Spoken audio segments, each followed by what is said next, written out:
Hello and welcome to episode 17 of SoccerCraft. I hope you enjoyed that time lapse of me building up Appa. I'm really happy with how he turned out, and I think it's just a great addition to the Kyoshi Island area. In the future, whenever I need to make AFK platforms in the sky, I plan on building up another Appa, and you can even come down in here and make a little base so you can get comfortable in your AFK sessions. You might just need to ignore where the entrance to the Appa base is though. Moving on to the topic of today's episode, I want to get started by building up a piston door for the storage room that we built in the last episode, and I want to break ground on the Nether Hub, so we're going to clear out a ton of netherack.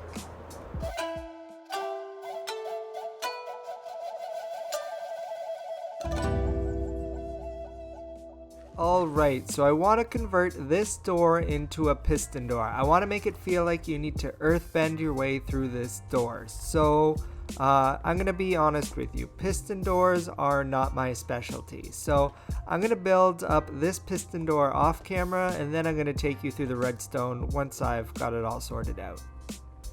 And we have our piston door in place. It looks just like any rock wall, but if we press this button, it opens up and stays open for a few seconds and then closes again. We've also got a button to get out. And here, let me go in and show you the redstone. So down here at the redstone, we have just any regular flying machine piston door set up here.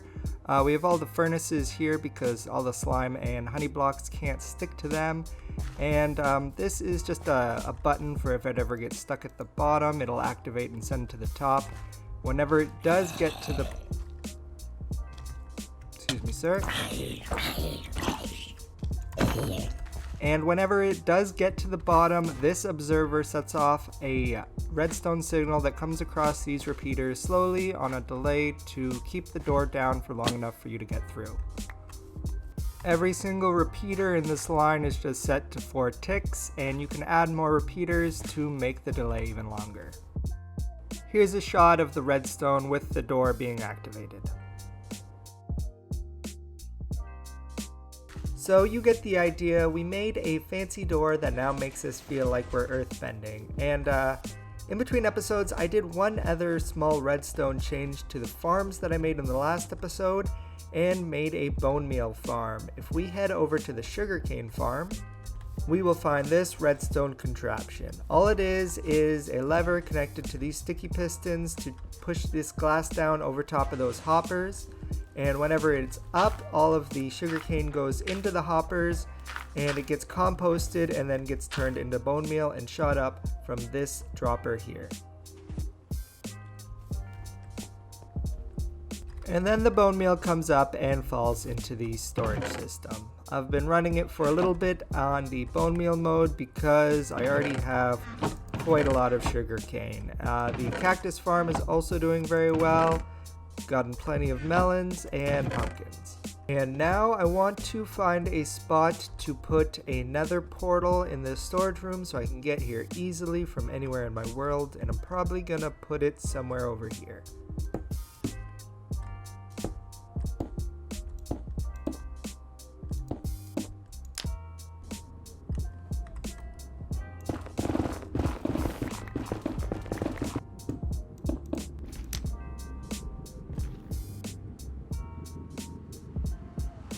And this portal is now linked up to my Nether Hub. And speaking of the Nether Hub, that is what we're working on next.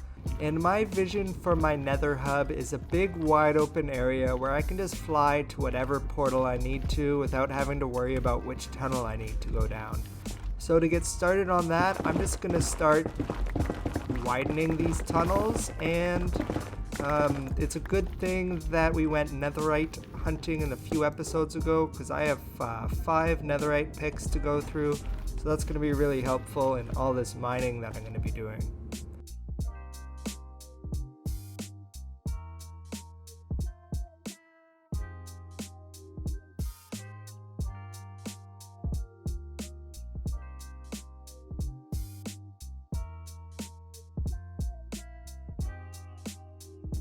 And an hour and a bit later, I cleared out a ton of netherrack. Actually, I'm gonna go and look at my stats and see how much netherite. 64,000 netherite I've mined already. That, I didn't think it was that much actually. Yeah, so now at this point, I'm able to easily see a lot of the main portals that I use. That's the one for Kyoshi's settlement. That's the storage room. That is over by the stone farm, and that is the spawn chunks way over there.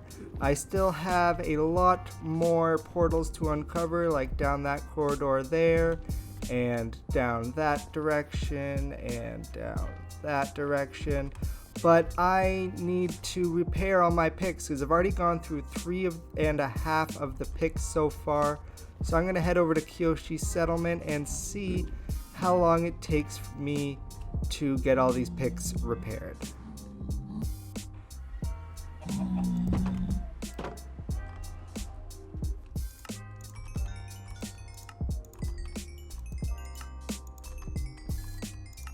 And we got all of our picks healed up. All 4 picks to full health. It took me like 2 and a bit Minecraft days. So realistically, that took me like about 25 minutes to get all of my pickaxe healed. And that is just unacceptable if we're going to be doing this amount of mining coming up for this Nether Hub. So I'm going to need to figure out a better source of experience. I have this zombie experience farm, but it is just not fast for experience at all. And we have this witch farm, but it is not that much better of an experience farm. I need a crazy good experience farm if I'm going to be doing this much mining. So I'm going to go and we're going to make a farm out of these guys right here. We're going to make a gold farm because in my opinion that is one of the best experience farms you can make in the game. It's either between this or a guardian farm, and I don't have access to a good ocean temple yet. And we made that hole in the bedrock and I want to use it. So in order to make this gold farm, we're going to come up above the bedrock and make sure we're in a nether wastes biome, and it looks like this whole area is a nether wastes biome, which is great. And then we're just going to have to build up our gold farm. I'm going to go and look at some designs, but I know there's one thing that I need. I'm going to go ahead and collect some magma blocks. And now that I've got some magma blocks, we need to get the next key ingredient in this gold farm, and that's going to be turtle eggs. In order to get turtle eggs, you have to venture out into the water and find some turtles, and then you want to get some seagrass to lure them to land. There was another turtle over here. Perfect. And now I'm going to try to breed the 2 of these guys up, and let's see where they lay their eggs. Where you going? Hey, and he finally laid his eggs. Alright, and now we're going to need a silk touch pickaxe in order to pick these eggs up, because in order to make a turtle egg farm, you have to start it from turtle eggs, because turtles will only lay their eggs on their home beach. So if I were to take this turtle back to my base, if I were to try to breed it, it would have to swim all the way back here in order to make more eggs. So let's take these eggs home.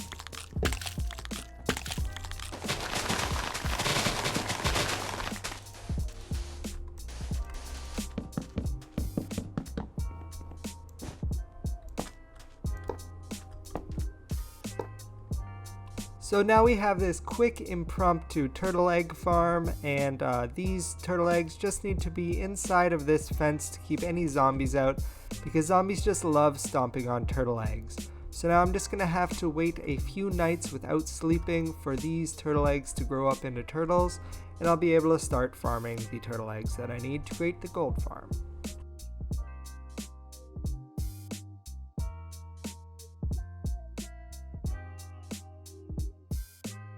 And we have some turtles, and I just started breeding them, and I'm going to continue to breed them.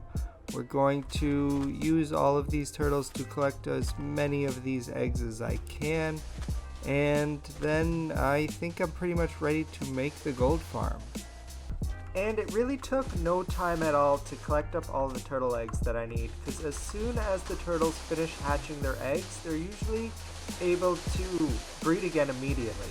So now that I think we have everything that we need, I'm going to head on over to the Nether and let's get started on the gold farm. Now that we're in the Nether on top of the Nether roof, we're going to find the correct biome to build the gold farm in. And we want to build the gold farm in a Nether waste biome. So if we press F3 and look to the bottom left-ish side of the screen, you can see biome Minecraft Nether wastes. And yes, that is the correct biome that we're in right now. I'm just going to fly around for a little bit with F3 on and make sure that this is a big enough area to build the gold farm in. Really close to my giant bedrock hole is the perfect place for my gold farm. Most of this area is nether waste. Just over behind me, over on the other side of the hole there's a little bit of crimson forest, but we're just going to build it over on this side. And the design that we're going to go with is we're going to use a Nembon design. The basics of Nembon's design is there's a single shaft in the middle where all the zombie pigmen are going to be walking down, and they're going to be attracted to all of the turtle eggs, and I'll be at the bottom just wiping my sword, killing them, and getting all the experience. But because of that design, me being down at the bottom of the farm, that means there's going to be needing a lot of spawn proofing done in the Nether Hub, but that's alright. I was planning on having this whole area spawn proof anyways. So what are we waiting for? Let's get started.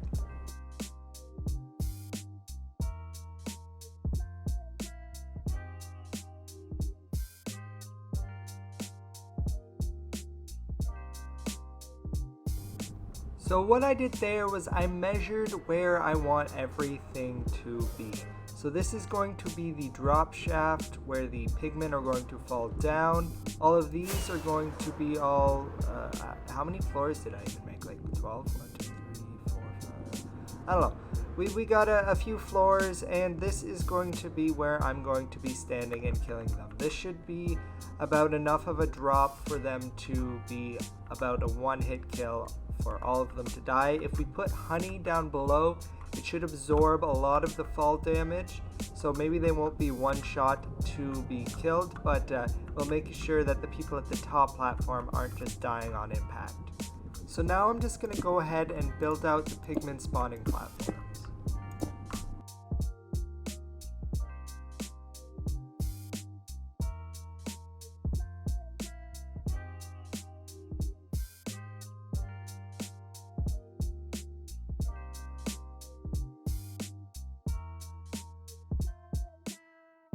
And the gold farm is operational, but it's not really useful yet because I still need to do a ton of spawn proofing, because if I'm standing down here where the pigmen are supposed to be, I'm going to put some stuff down so that they don't die when they land here. But if I'm standing here, they don't actually spawn, and they do sometimes get stuck on the ledges there, because if we come below here, you can see that this Nether Hub area is really definitely taking up the mob cap. There's got to be 40 piglins down here. So that means I'm going to have to do some more work down here, and I'm going to have to go out and collect a bunch of blocks, because it looks like I have to transform this area into the design of the Nether Hub that I had planned before I'm ready to. So I'm going to go out, collect a bunch of blocks, and do a time lapse of me changing this area and trying to make it spawn proof.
And we have made some serious progress on this Nether Hub. I have cleared out so much netherack today. Let's actually check the statistics. Items times mined. I've already broken 106,000. I think that's mostly in this area, and then just the rest of my nether tunnels down that way, and that way. 106,000 netherack mined already. That's kind of crazy. And I've still got a lot more netherack to mine. How about we head up to the gold farm and see if it's running any better. So it definitely looks like we're getting some more pigmen, but it looks like the tap has already run out. So that means there's definitely a lot of zombie pigmen still spawning somewhere below my nether hub. So now here we are on my camera account, and as you can see, I'm in my AFK spot and we don't really have any piglins on the platform. So let's go down below the bedrock and see if we can see where they're spawning.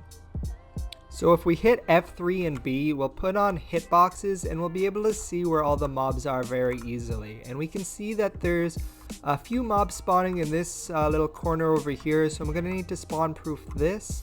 And if we go below here, you can see there's a few areas around just below the nether hub that I'm going to need to spawn proof.